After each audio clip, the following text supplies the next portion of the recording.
I just finished my first day of classes with Native Camp, and I've had so many questions. My inbox is flooded, so I just wanted to give you a really quick update so that you can have an idea of what the flow is like for me coming from teaching children at VIP Kid, GoGo Kid, places like that, Magic Years. I feel like this will probably be a great fit for experienced, confident teachers. If you are prone to being more nervous and feel like you learn kind of slowly, maybe just do one class a day once you get signed up as a teacher and go slow. I started with 4 classes, so it was 2 hours, which might have been a little brave. I feel like there are places I can already improve, but I also feel like I have a good understanding of how these classes flow. I taught 4 adults today. 1 adult booked me twice in a row. I had 1 student in Taiwan and 3 students in Japan specifically. I taught 2 free talk classes and 2 classes with the textbook. At this time, I am just kind of trusting the teacher in me because I've done this for a while. And that's why I'm saying if you're experienced and you're used to teaching in an online classroom, even though these are adults so far for me, I felt fairly comfortable because when you're teaching a second language, most of the research, for ESL isn't age-based. Like, you still want to use TPR. You still want to use your props when appropriate. Obviously, I'm not quite as animated as I would be in a class for a child, and the energy level doesn't have to be quite as boosted to keep their attention, since you're working with adults who can give attention to a 25-minute class with ease for the most part. Also, you're working with adults who understand that they paid for this, they're vested in it. So I had a great experience this morning. It was very easy, very intuitive. I did not have time to pre-read every portion of the curriculum. So at Native Camp, what happens is you open up your slots just like you would anywhere else. It has little red people to show you how likely you are to be booked, what their peak times are. And actually, there were so many peak times. It's nothing like what we're used to at other companies where it's like a small 2-hour window. This is like a 12-hour window, or maybe 14 for me on Eastern Standard Time.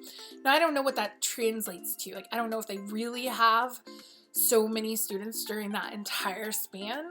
Right now, I'm opening 4 a.m., 4:30, 5, and 5:30. Those booked within moments.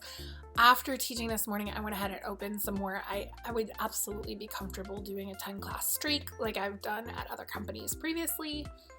I have limited myself to not going past 10 for the most part in the past year. 5 hours with no break. Sometimes you may need to go refill your drink or run to the bathroom. So I went ahead and tomorrow I'm going to teach 8 classes, and then Sunday I'm going to teach 8 classes, and Saturday I packed on some classes to the end of my private lessons I teach. So I'm sharing all this to say that if you are somebody who has been in this field a while, it's probably going to work well for you. Now, I don't know the longevity of this company. I don't know what it's going to look like in 2 weeks for me. I have heard that they are pushing native speakers right now, and they promote you as a inexpensive course or even maybe a free class initially.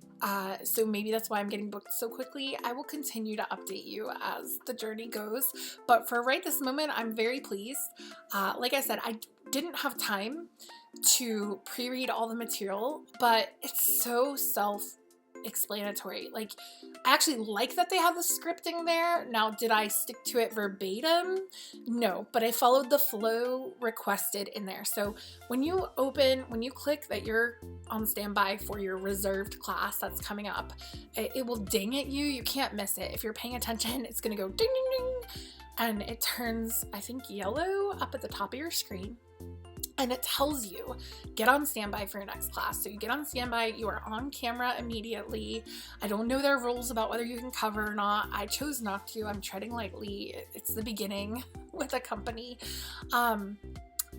But once I was in, it took me a second to realize I had to like go over to the left bar and go to that scheduled course and pull up the material. Like, it's not automatically there for you.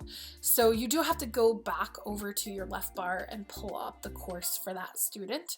But it didn't take me long to figure that out. I just went over there and grabbed it.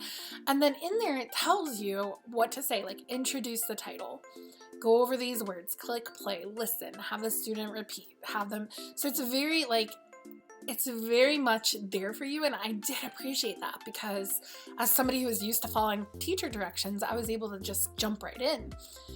My students, I did what I do in every ESL class, whether it's a child, you know, these are my first adults I'm teaching, but I just treated it the way I'm comfortable. I was me. So I introduced myself very quickly. Hi, I'm teacher Sarah Ruth from the USA.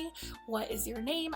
And you know, a lot of them, they click, I don't want to do introductions, but I take that to mean like formal coaching on introductions, not like pleasantries.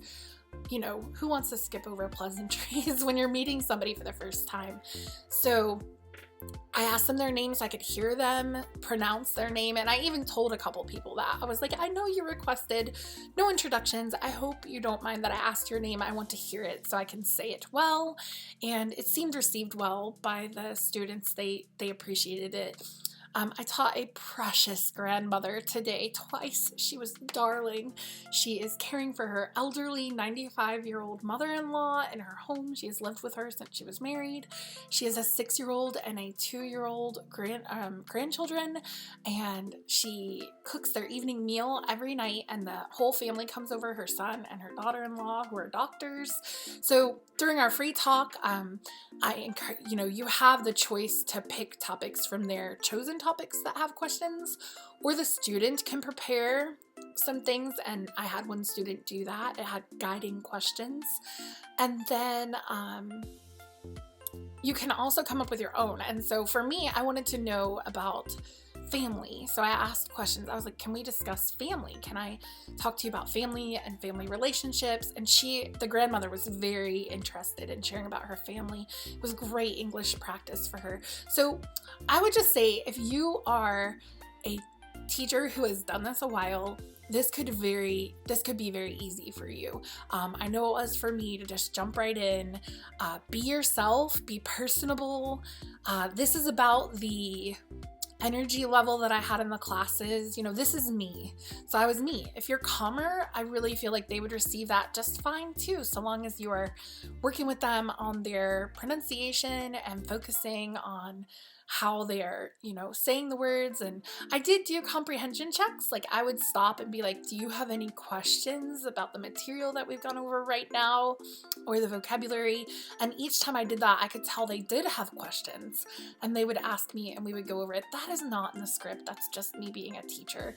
So again, I do right now recommend getting hired on with Native Camp for several reasons. One, if you are a native English speaker, you are a shoo-in. Like, they are literally skipping you over everything. I'm even hearing from teachers now that you, if you don't answer the English proficiency questions and you just like leave after you apply, that they will skip you over that too. Like, wait 10 hours and you will get an email that you're hired.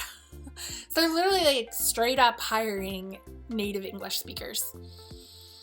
What kind of teacher pool they're gonna have, I can't answer that question for you.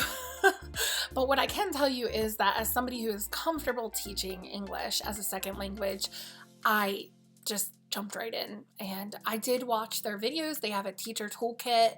I watched maybe 10 or 15 different videos. I did not have great success on YouTube hunting around trying to get ideas. I think they're relatively new to hiring US based, you know, native speakers who are like experienced in ESL.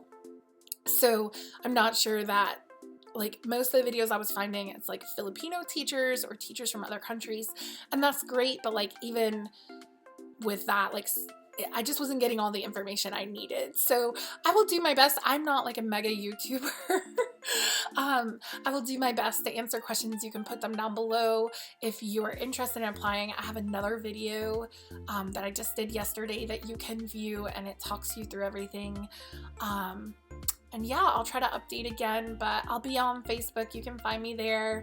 You can DM me, or you can ask here and I'll try to help you out to the best of my ability. I have not been paid yet, but everything that I'm seeing, I mean, I even have a few American friends who have said they've already been paid. They've been working for them for a couple weeks.